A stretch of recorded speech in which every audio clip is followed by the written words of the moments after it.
پاکستان کی میزبانی میں جنگ بندی مذاکرات کا آغاز سعودی عرب، ترکی اور مصر کے وزرائے خارجہ پاکستان میں جمع۔ نائب وزیر اعظم اسحاق ڈار کی زیر صدارت اسلام آباد میں اہم اجلاس جاری۔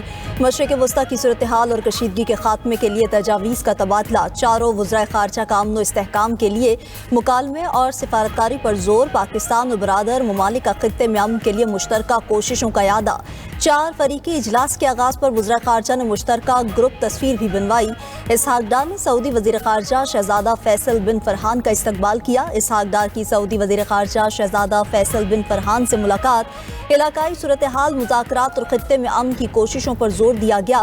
مشترکہ مفادات پر مسلسل رابطے اور علاقائی امور پر ہم آہنگی بڑھانے پر اتفاق۔ پاکستان سعودی عرب کے تعلقات کو مزید مضبوط بنانے کے عزم کا اعادہ۔ دفتر خارجہ آمد پر اسحاق ڈار نے ترکی اور مصر کے وزرائے خارجہ کو بھی خوش آمدید کہا۔ برادر ممالک کے وزرائے خارجہ کی کل وزیر اعظم شہباز شریف سے ملاقات بھی شیڈول ہے۔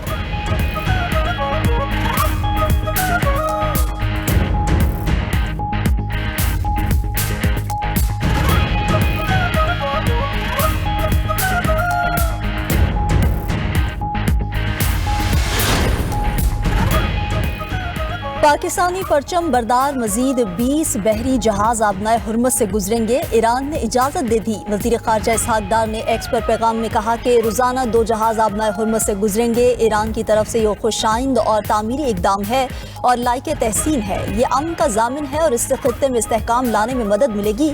وہ مثبت اعلان امن کی طرف ایک بامعنی قدم کی نشاندہی کرتا ہے اور اس سمت میں ہماری اجتماعی کوششوں کو تقویت دے گا۔ بات چیت، سفارتکاری اور اعتماد سازی ہی آگے بڑھنے کا واحد راستہ ہے۔ امریکی صدر ڈونلڈ ٹرمپ نے پاکستانی وزیر خارجہ کا پیغام ری ٹویٹ کر دیا۔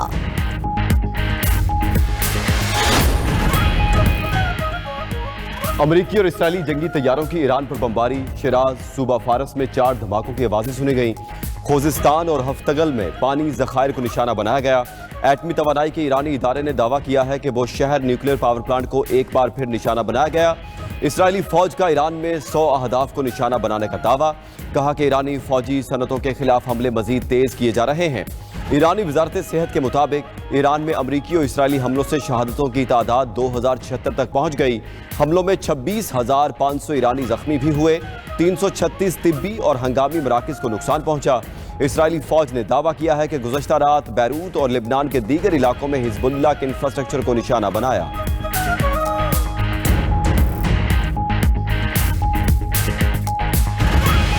ایران کا اسرائیل میں 100 مقامات پر حملہ۔ پاسداران انقلاب نے میزائل حملے کی 86ویں لہر چھوڑ دی۔ سینکڑوں ڈرونز اور میزائلوں سے صہیونی ٹھکانوں کو نشانہ بنایا گیا۔ ایران نے اسرائیل پر کلسٹر بموں کی برسات بھی کر دی۔ بن گورین ایئرپورٹ کے قریب ایندھن کے ذخائر پر بھی حملہ۔ اسرائیلی میڈیا کے مطابق حزب اللہ اور ایران نے ایک ساتھ حملے کیے۔ حیفا میں دھماکوں کی آوازیں، بھاری نقصان کی اطلاع۔ حیفا میں اسٹریٹجک الیکٹرانک وارفیئر سینٹر کو نشانہ بنایا گیا۔ اسرائیلی شہر ایلات میں میزائل گرنے سے عمارت کو نقصان۔ تل ابیب میں 1 اسرائیلی ہلاک اور 3 زخمی۔ ایران نے میزائلوں کی نئی لہر۔ لبنان میں شہید ہونے والے 3 صحافیوں کے نام کر دی۔ ایرانی پاسداران انقلاب نے 500 امریکی فوجی ہلاک یا زخمی ہونے کا دعویٰ کر دیا۔ جنوبی فارس میں امریکی F-16 طیارہ مار گرانے کا بھی دعویٰ۔ ایران کے مشرق وسطیٰ میں امریکی اڈوں پر بھی میزائل اور ڈرون حملے۔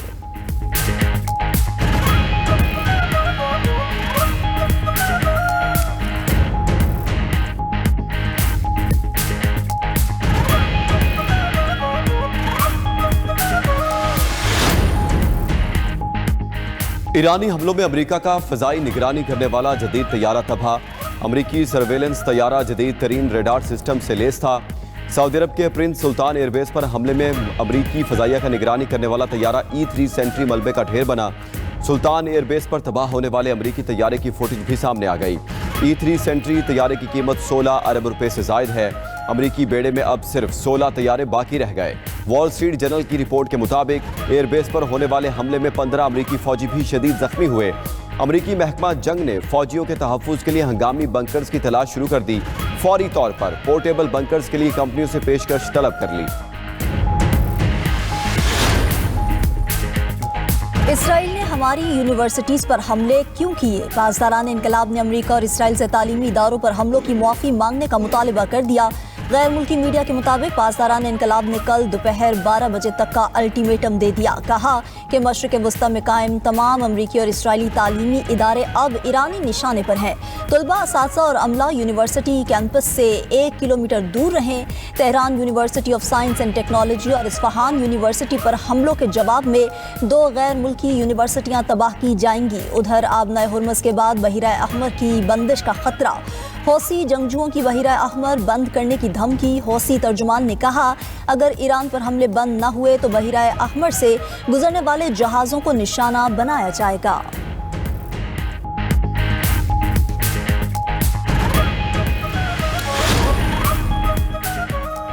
ईरान का एटमी तंसीबात पर हमलों का बदला लेने का भी ऐलान। ईरानी वज़ीर ख़ारजा अब्बास अराक्ची का कहना है कि इसराइल को तंसीबात पर हमलों की कीमत चुकाना होगी। हमले अमरीका की सिफारतकारी के लिए दी गई मोहलत की खिलाफ वर्जी हैं। दूसरी तरफ ईरानी पार्लियामेंट के स्पीकर मोहम्मद बाकिर कालिबाफ का कहना है कि अमरीकी ज़मीनी फ़ौज का सामना करने को तैयार हैं। अमरीका मुज़ाकरात के लिए पैगाम भेज रहा है। मुज़ाकरात का धोखा देकर खुफिया तौर पर ज़मीनी हमले की मनसूबाबंदी कर रहा है। अमरीकी फौजियों और उनके शराकतदारों को निशाने इबरत बनाएंगे। ईरानी मिसाइल अब भी लॉन्चिंग पैड्स पर तैयार हैं। 30 रोज़ की जंग में हमारा हौसला और ईमान पहले से ज़्यादा मजबूत हो चुका है।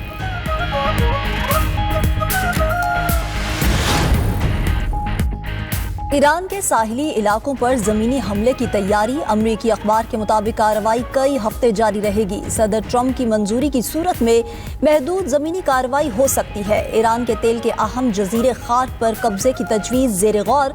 स्पेशल फोर्सेस के जरिए मखसूस अहदाफ पर छापों का प्लान है। अमरीका के हज़ारों मैरीन्स और सेलर्स मशरिक़ वस्ता पहुँच गए।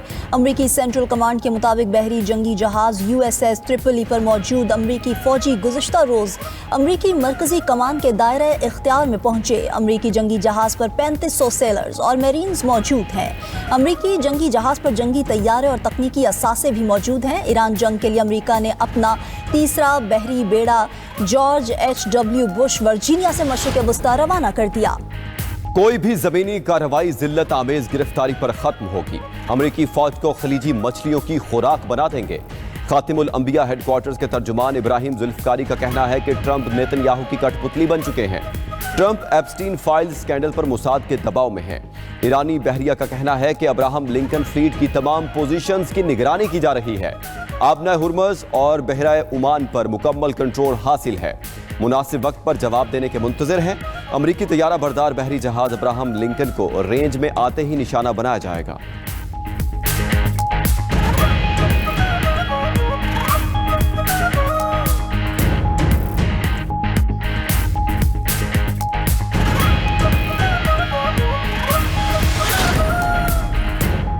वज़ीर आज़म शहबाज शरीफ की ज़ेर सदारत इजलास ईंधन बचत और कफ़ायत शौरी के लिए जारी इक़दामात के निफाज़ का जायज़ा। वज़ीर आज़म ने कहा कि पेट्रोलियम मसनूआत की मुल्की ज़रूरियात के लिए मुनासिब मिक़दार मौजूद है। हालिया सूरत हाल में अवामी रिलीफ को अव्वलीन तरजीह दी। जिस कदर मुमकिन हो सका गुज़िश्ता 3 हफ्तों में आवाम को रिलीफ फराहम किया। तेल की कीमतों को बढ़ने से रोकने के लिए 125 अरब रुपए तरक्याती बजट से कटौती की। अवाम बचत मुहिम में हुकूमत का साथ दें और गैर ज़रूरी सफ़र से परहेज़ करें। दफातर और काम की जगहों पर टेली कॉन्फ्रेंसिंग को तरजीह देने की हिदायत।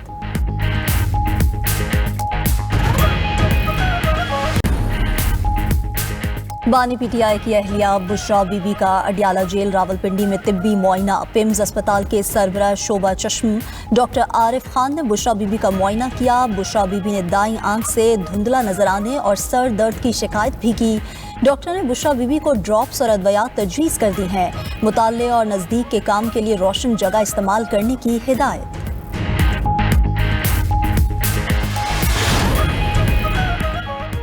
वज़ीर आला खैबर पख्तूनख्वा सुहेल आफरीदी से ज़िला खैबर के कौमी मशरान और कबायली माहिदीन के वफूद की मुलाकातें। अवामी मसाइल, अमन व अमान और तरक्याती हिकमत अमली पर गुफ्तगू। कौमी मशरान और कबायली माहिदीन ने इलाके की पायदार तरक्की और खुशहाली के लिए तजावीज़ पेश की। सुहेल आफरीदी ने कहा, ज़म अजला के लिए 7 साल में सिर्फ 168 अरब मिले, 532 अरब बकाया हैं। विफाक हमारे साथ मुसलसल ज़्यादती कर रहा है।